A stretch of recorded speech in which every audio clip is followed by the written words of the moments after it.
All right, welcome everybody.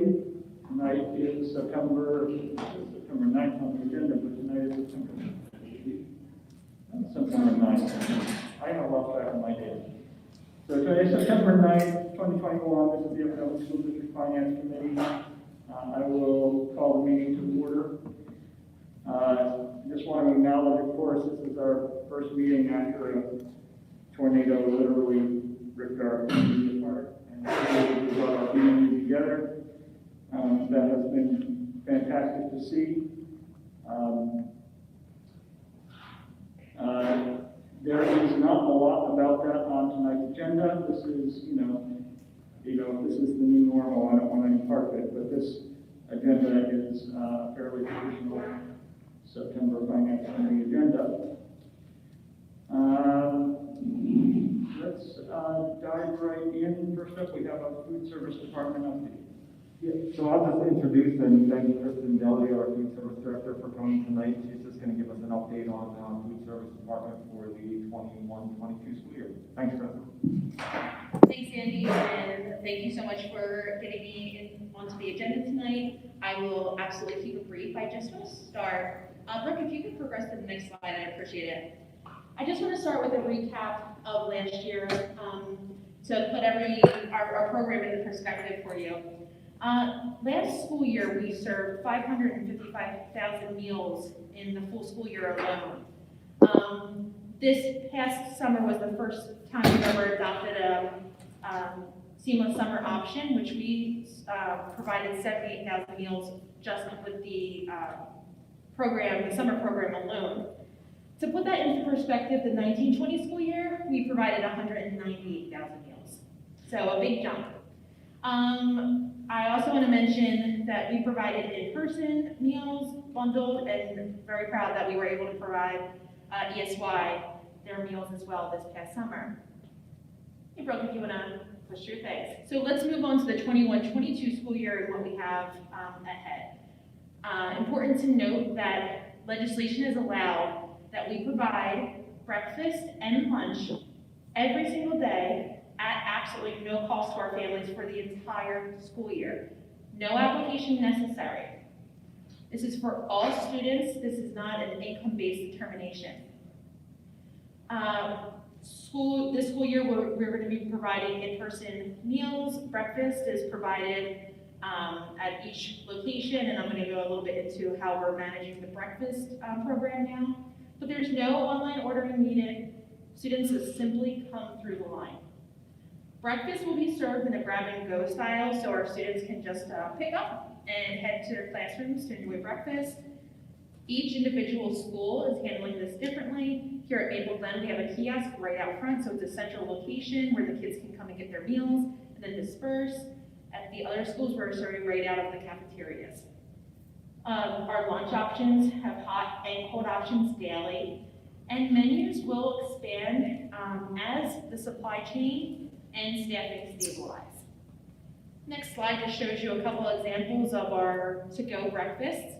They're boated up so the kids can easily handle them and move along. There will be a ton of information moving forward. A lot of this programming, a lot of our menus, a lot of our participation is new.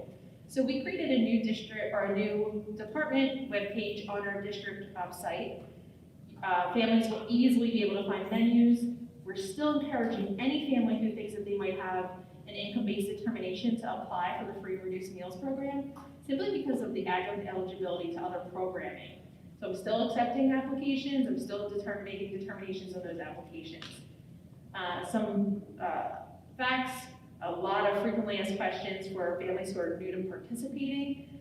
Of course, we had a substantial amount of refunds that we had to issue last year because last year there was no charge for any meals. Students didn't have an opportunity to utilize their accounts. So if you need a refund, graduate, no problem, contact information all provided on this new webpage. And some other a couple of important points for this school year. we are expecting a brand new walk-in freezer, it's slated for Jarretttown. That should be coming around November. That's a large outdoor box that, there's a foam shortage right now, so we're kind of working through that.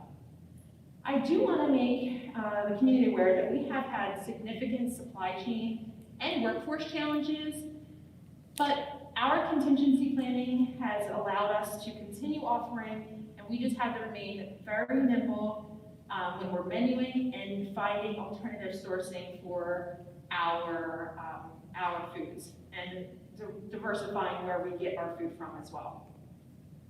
I would say lastly that we anticipate large increase in costs. However, this is based on manufacturers putting foods on allocations.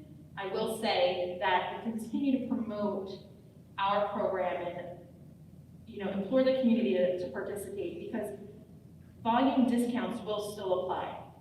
So that's how I'm keeping our costs where they are, and that's how I hope to get through the next school year as we see costs rising from anywhere from, I've seen 8 to 27% just on single food items.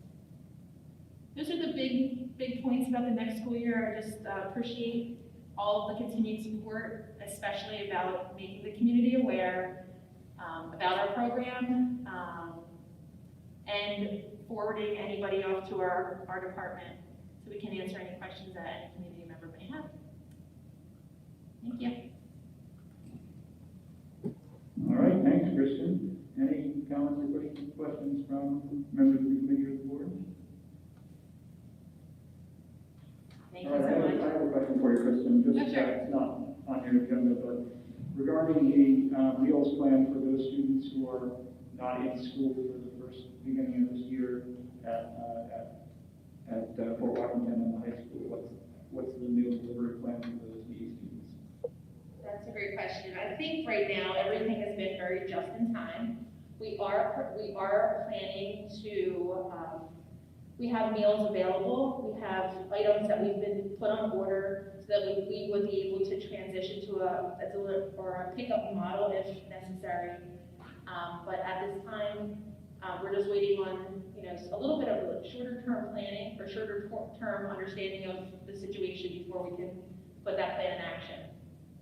Yeah, and I think the other thing to add, Kristen, if I can jump in, is we also lost a lot of food from the damage as well, from power being out. So we're going through all that as well. So our supply on site is also just to make sure we can keep kids in school fed as well. So Kristen's doing a fantastic job.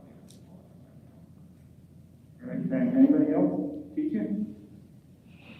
Thanks so much for all the hard work on this, because I know last year was no small Thank you. goal to achieve. So, when you're saying that students can just come up for meals, Yes. how do you balance that with respect to waste and shortage of supply? How will you say a little bit more about that? Yeah, actually, I can. That's a great question. So let me explain that at the elementary level, we introduced last school year, every morning, our teachers take a meal tally.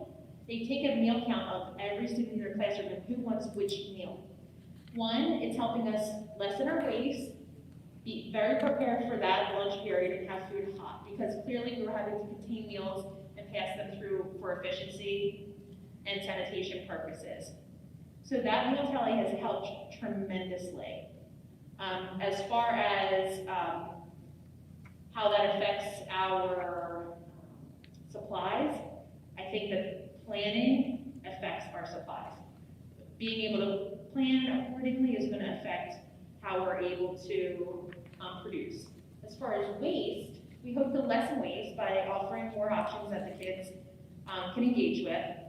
And we also will start transitioning into an offer versus serve model when the environment becomes correct. Right now we're in a serve model, so students take all of the components. With the exception of milk, they can leave the milk in the milk box. So those are some of our strategies for trying to attack the waste, is offering one, as many options as we can. Right now, we have around 2 to 3 a day. And then eventually we'll go back to our offer versus serve model. Anybody else? All right, thank you very much. Thank Kristen. you.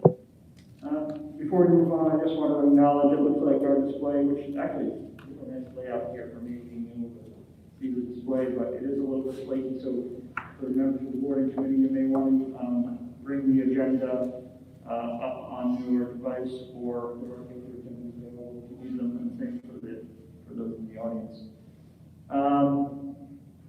Let's move on. Next up are announcements, Mr. Levin.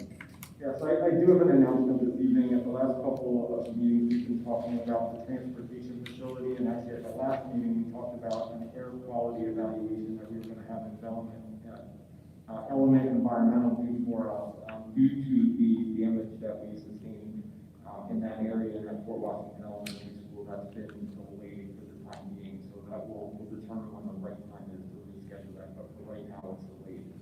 We did have it scheduled for next week. That's just not possible right now. All right, thanks for that update. We do have minutes from our August 18th meeting. Members of the committee have had a chance to review them. Are we prepared to move those forward? Yes. And yes, so those will appear on the legislative agenda as an informational item. And let's dive into the reports and recommendations, starting with the SRMS update. Yes, since the last time we met, all the brick facade continues, and one of the big things we like to see is some of the details of the building come together. The backlit letters, SRMS, that are on the exterior stair tower have been installed.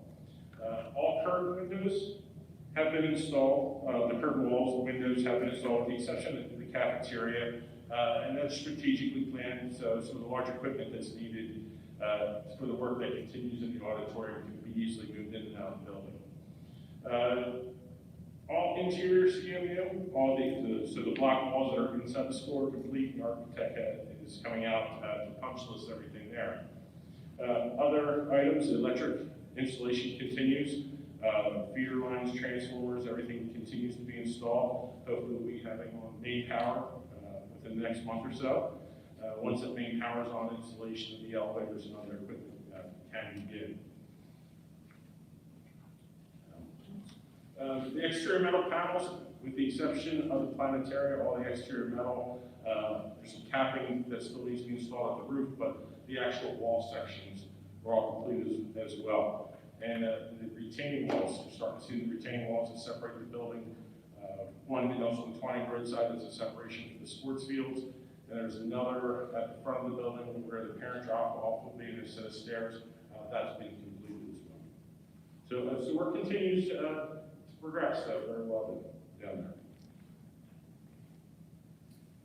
All right, thanks, Bob. And Andy, anything you call our attention to in the budget update? Nothing this month. All right, great, thank you. Comments or questions from the committee or the board? Go ahead. Just wondering if there was any impact, I know there wasn't anything substantial, but was there any impact at all from the storm on the construction project?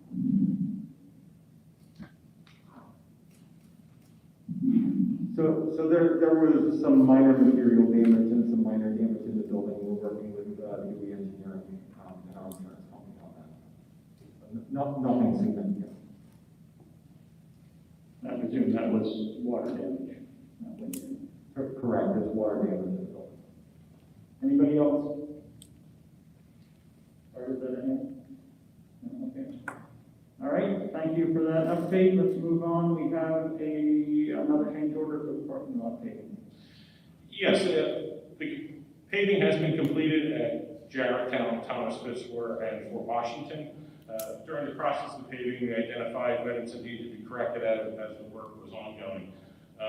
Most notably, we had some base repairs at Jarretttown that we didn't expect. Once the road was milled down, as they're running their equipment over top to sweep it and clean up the paving, they found a few soft spots that we attributed to in an old repair area, in a utility area. So they excavated that and put some additional stone and fabric in to strengthen it, so we wouldn't have any problems when the new pavement was applied. And a lot of that has to do with the weather, the wet weather that we've been having, actually exacerbates that problem. May not have found that if it was a drier time.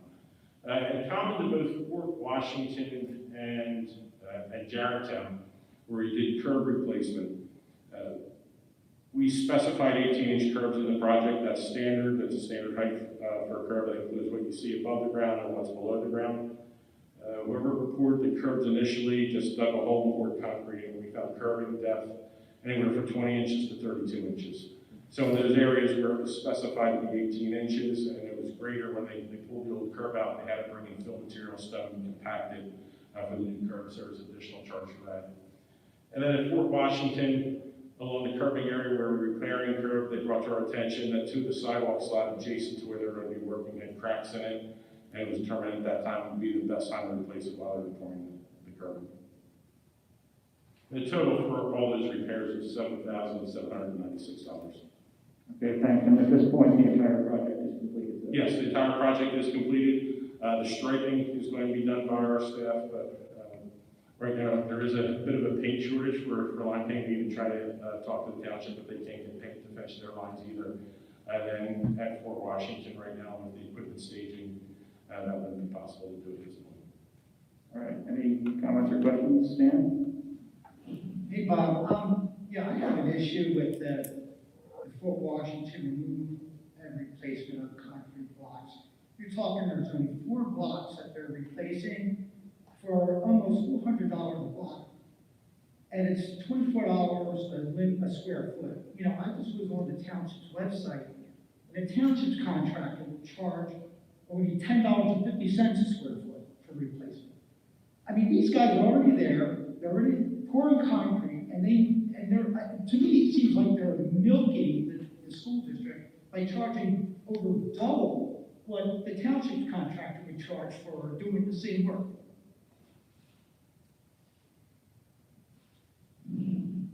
It is rates, the 24 per square for our thickness and our specs wasn't completely unreasonable.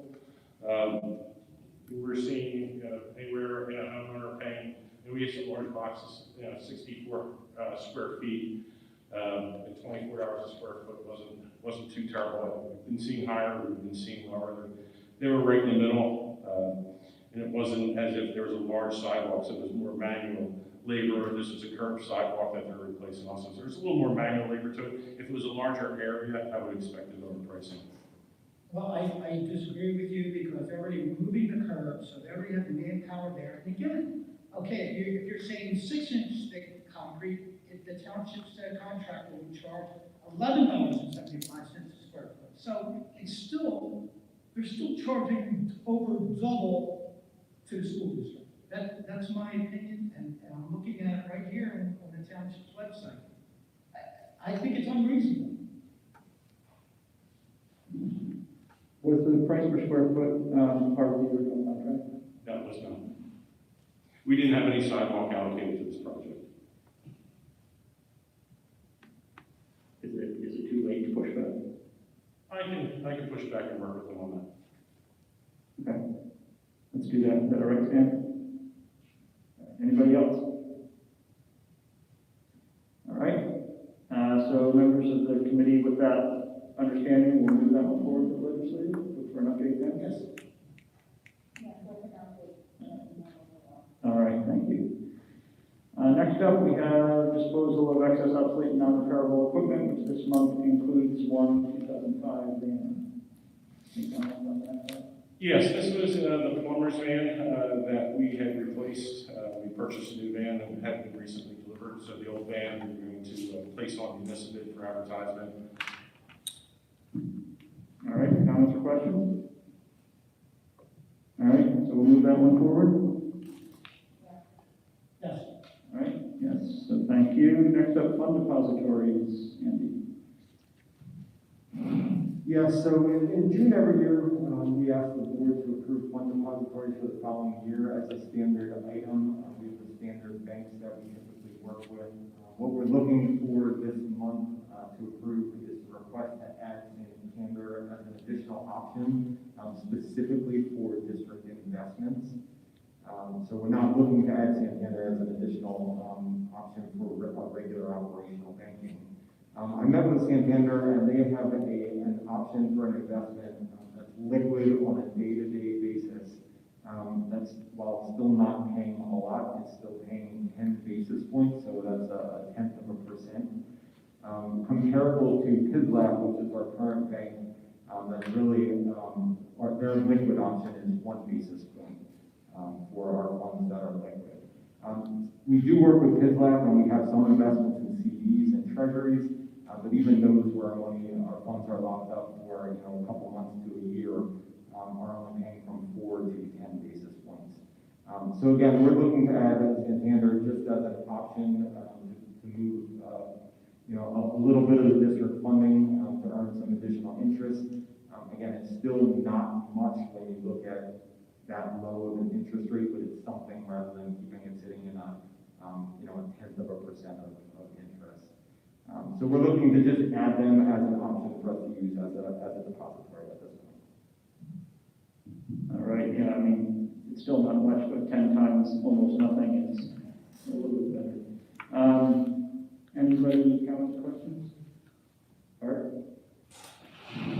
Andy, is there a limit in terms of what you can invest with them that would be insured or? Yeah, there's no limit that we can invest with them. We do have some, a standard amount of funds that we need to leave with PISLAP. PISLAP does provide us great services. We don't pay any fees for all of the services that PISLAP provides. So in kind for that, we do have to keep a percentage of dollars there. But this would be an option to move a couple $1 million here and there just to earn some extra interest. Anybody else? Okay, we'll move that one forward. Yeah. All right, thank you. Monthly financial reports, Andy. Yeah, so the finance meeting is earlier, about a week earlier this month than it typically is. We do not have some of the typical financial reports that we would have on a monthly basis. So this month we won't see a treasurer's report, and the other financial report package that we have in here attached is not fully complete. So that's a little unusual just because of how early it is this month. We will review all of that again next month. So the August treasurer's report with the September will be in October. By that point, we will also be well into our audit for the year. So we'll have a good sense on how 2021 closed out. We'll be able to report that back at that time. In the other financial reports, just a couple of quick highlights. So on page 4, our earned income tax for the month, you can see August collections are again trending higher than prior years. So August collections were about 10% higher than prior year. So that's back in line with the positive trends, which is a good thing. And remember last month we talked about July being a little lower because of the delay in the tax filing deadline last year. And then you can also see transfer tax. I was just able to report that today, and we posted it because we just received the report. The trend has been around 35 transactions per month, $104,000, and in August we saw 52 transactions for $135,000 in transfer tax revenue. So the residential market continues to show strength. And then the only other thing I'll mention tonight is, again, our annual financial audit will officially begin next week. I know Ms. Baldessano is so happy about that. But again, it tends to run smoothly every year, and our auditors do a great job for us. So that'll be next Thursday and Friday. They'll be on site. That process will go on for a month to a month and a half as they go through everything. We'll go back and forth, and then we should have a final report for the board in the November-December timeframe. But we'll definitely have numbers to report back to the board at next month's meeting. Comments or questions? All right, so we'll take heart that the new updated data continues to be strong. And we'll move that one forward? Yes. All right, thank you. Next up, we have the draft timeline for next year's budget. Yeah, so it's September, and we already started talking about the budget process for the next year, like the standard every year, this is about the time that school districts start that process. The attached document in the agenda and in the package that we have it lays out a detailed draft timeline at this point. I call it draft because there's a lot of dates that you'll see TBD in here. Some of the dates for finance committee meetings and legislative meetings are not set for after December at this point in time, so that's why it's draft and it'll continue to be updated. So page 1 really lays out the key dates as we begin to look at the budget process for next year. And again, all of you have been through this process at least once, maybe for numerous times. The key first decision that happens in the budget process, or the key first date, is January 27th, 2022. By that point in time, the board will need to make a decision on which path we want to choose for the budget process. So there are 2 paths that our budget process can take. One is the board reviews a draft of the preliminary budget and chooses the opt-out resolution, which just means the board will not approve a tax increase beyond the Act 1 index. And the other path is to approve a full preliminary budget and authorize approving for referendum exceptions for PSERS, which is the state pension system, and special education, so cost increases in both of those areas. What we're looking for this year, again, I think we'd like to be in a position to make a decision in November on which path we would like to choose. Again, right now there's no board meeting, legislative meeting set for December with the election process and seating of new board members. So I think the goal would be in November to make a decision. If whatever decision is made at that point, it's not set in stone. If the opt-out resolution is passed, that would limit any future boards from taking referendum exceptions, but a preliminary budget would not set any tax increase in stone at that point in time. A final tax increase cannot be approved by the board until the May or June timeframe. So the other thing to mention is the Act 1 increase. While it's not been formally certified by TBE at this point in time, we do know that the projection is 3.4% for the 22-23 budget, which is significantly higher than it's been in prior years. At the October Finance Committee meeting, so that'll be next month, we will look at estimated 2021 results. We'll look at the 5-year projection model, including key model assumptions. So we'll talk about all that at next month's meeting. We'll agree on what those assumptions are. And then we'll have a discussion about the opt-out resolution and how to start formulating a process to proceed. As you know, revenues, we're looking at those very closely on a monthly basis. So all of our current trends will base that, we'll use that information in our forecast for 22, 23, and beyond. And expenditures for the preliminary budget will be benchmarked based on known factors, trends, baseline assumptions, and we'll again review that during the finance committee meeting over the next 2 months. Again, we've used a needs-based budget philosophy, so where we have every budget owner go through their budget, and it's not just taking current year and adding a percentage onto it. Everyone will take a clean and fresh look at their budget, define what their needs are for next school year, and how we will progress towards a final budget. So it's a long process, it's a 9-month process, and we get started already. So that's the plan for the year, and I'm happy to answer any questions. Thanks, Andy. I do have a question. You had said that the one, in terms of the timing with regard to our reorganization meeting in December, that if we were to pass an opt-out resolution before then a future board would be, would have their hands tied by that. I think that's not actually correct, because I think up until January 27th, the future board could actually override that. Is that, I guess I don't know that for sure, but I can certainly find out on that. My understanding was when the board approved the resolution, then that was kind of what was approved. But I'm happy to double check. I don't know the answer for sure either. That would just be my assumption based on my understanding of how the system works, but certainly I'm not a solicitor. Any other thoughts, comments, questions from the committee or the board?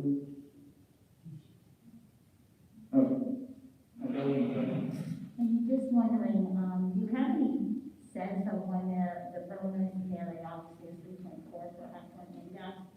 Any sense, based on, you know, what happened previously, when they'll actually whittle that down to something that we'll know what we're working with? I think we can safely say it's 3.4%. So TASBO does that calculation for us. They know all the inputs that go into that.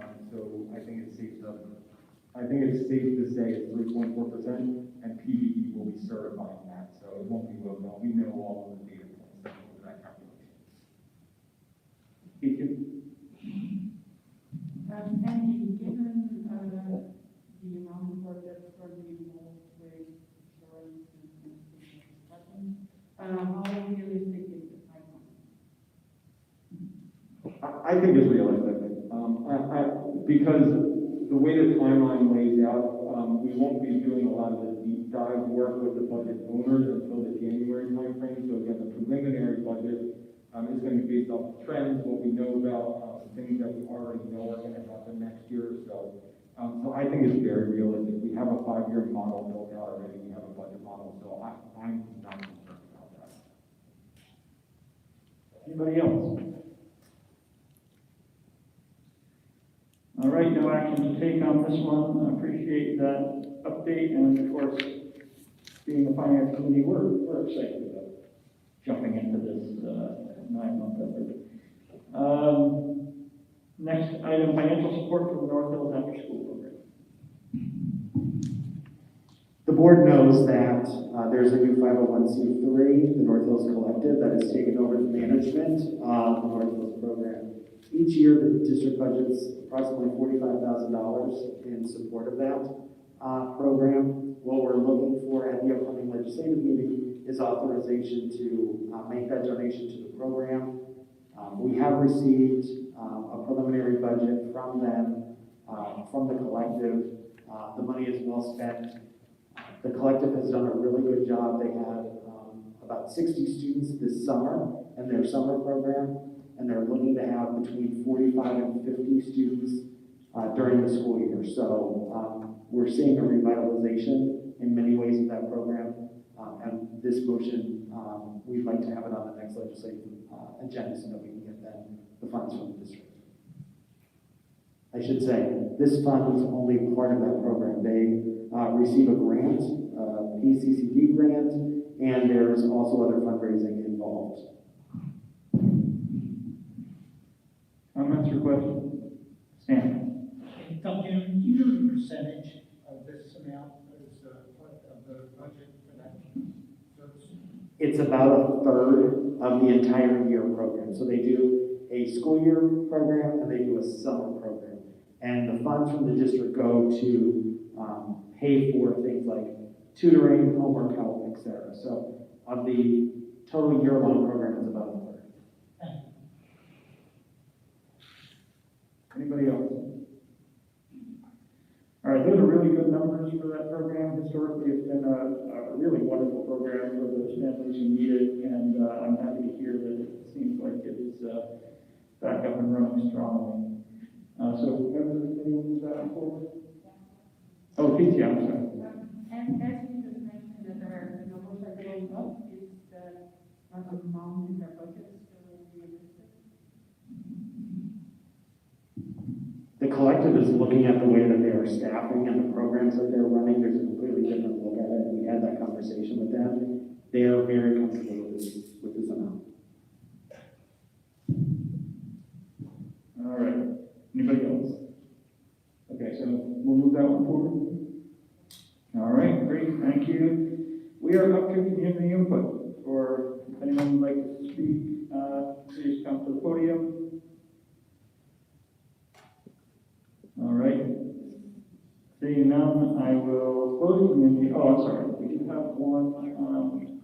We have 2 comments. Okay. I neglected to bring that up. Thank you. So I'll read these into the record. First First, from Phil Brown of Drescher, he had a two-part comment. I appreciate all the efforts being made to get the high school students back in person. I request that in-person rehearsals for the performing arts be given the same priority as finding practice space for the sports teams. Last year, sports were largely able to occur in person, whereas there were no in-person concerts and minimal, if any, in-person rehearsals. This is harmful to all programs as well as diminishes the artistic development of the students. While the weather is nice, many performing arts groups could rehearse outside after school if inside locations are not available. I'm not criticizing anything from last year. I'm requesting that this week and next week, if a place can be found for the football team to practice, then places can also be found for marching band, Vox, theater, orchestra, and symphonic band to rehearse. And then he updated that comment a day later, saying, I wanted to follow up today, Thursday, on my comment I submitted Tuesday regarding rehearsal spaces and times for the performing arts. I'm aware that Dr. Callahan has been working with various directors to locate rehearsal spaces and times. I appreciate that. Second comment from Kenny Vitella and Ambler. First, let me express my thoughts and prayers to all those community members and families that have lost their homes and who have been seriously affected by the tornado that swept through our beloved Upper Dublin. 1, the change order total listed on the new ESRMS update includes $271,076, although last month the board approved a $244,647 expenditure that they could not talk about for remodeling the new SRMS for appropriate ADA compliance. What is the difference of $26,429, and could we please have a report of the running change orders in a list so the community can keep track? Number 2, is the engineer getting his percentage fee for the SRMS project on that change order that was directed by court order? Number 3, where are the legal fees that UD had to presumably pay to fight ADA compliance posted on the financials and the budget? What is this total to date from the 2 ADA compliance disputes that UD lost in court? Number 4, has the district planned for the financial implications or notified families who have lost their home that there is Pennsylvania legal precedent, Pennsylvania 2012 Act 71, that provided real estate tax abatement for properties damaged by Hurricane Irene or Tropical Storm Lee. This act provided tax exemption for homeowners whose homes sustained serious damage and could not be occupied. Do we have the number of homes whose residents have been displaced and whose homes are deemed unsafe to live? Number 5, how does the insurance for our district work? We have big ticket items, air handlers, the pool roof, and the Fort Washington Elementary School roof, as well as water damage to clean up. Do we have estimates of costs and amounts of insurance reimbursements so the bills aren't in the form of additional tax increases? Number 6, how about the small stuff like classrooms, students, and teacher supplies? Parents and community members have been donating thousands of dollars, but are we keeping track of these expenditures for insurance reimbursements so the UDSD is getting all the appropriate insurance money? Number 7, parking lots. There have now been 2 sizable change orders to the parking lot bids, total of $26,946, bringing the project to $215,246. At what point is the low bid no longer a low bid because of change orders? Number 8, parking lots. Fort Washington Elementary School, can we please just do the entire parking lot at one time?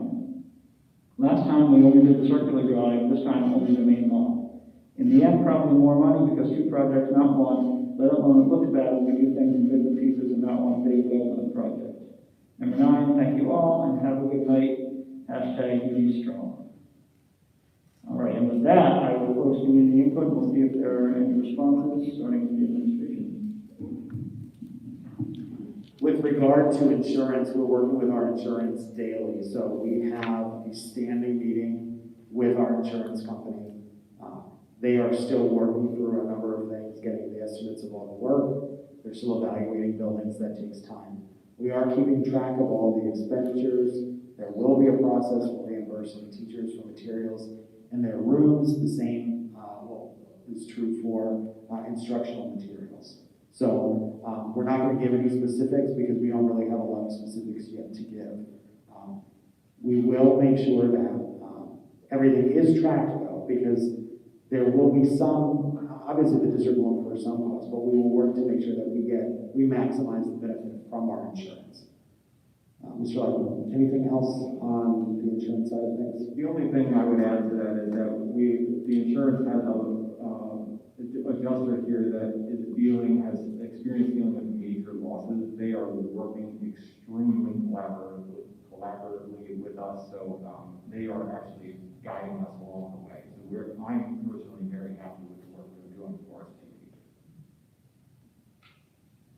And the other things I'll just address quickly here, the change orders that are mentioned here. So the change order that was approved last month was change order 8. So there were 7 prior change orders, and all of that adds up to the $271,000, both pluses and minuses. So it wasn't just the one change order that is on the budget report. The engineer getting percentage of fee for the project. If you remember, we actually adjusted or approved an addendum to the contract with Dewey Engineering, so it was no longer based on a percentage of the total cost of the project. It was a fixed cost that we agreed to, so there will be no additional changes due to additional costs on the project.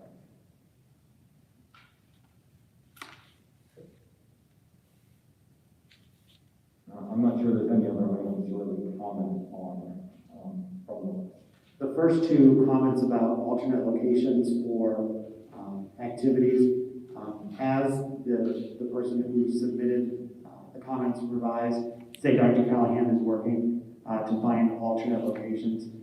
Last year, the reason that we didn't have in-person concerts and in-person shows was because we were dealing with capacity limits.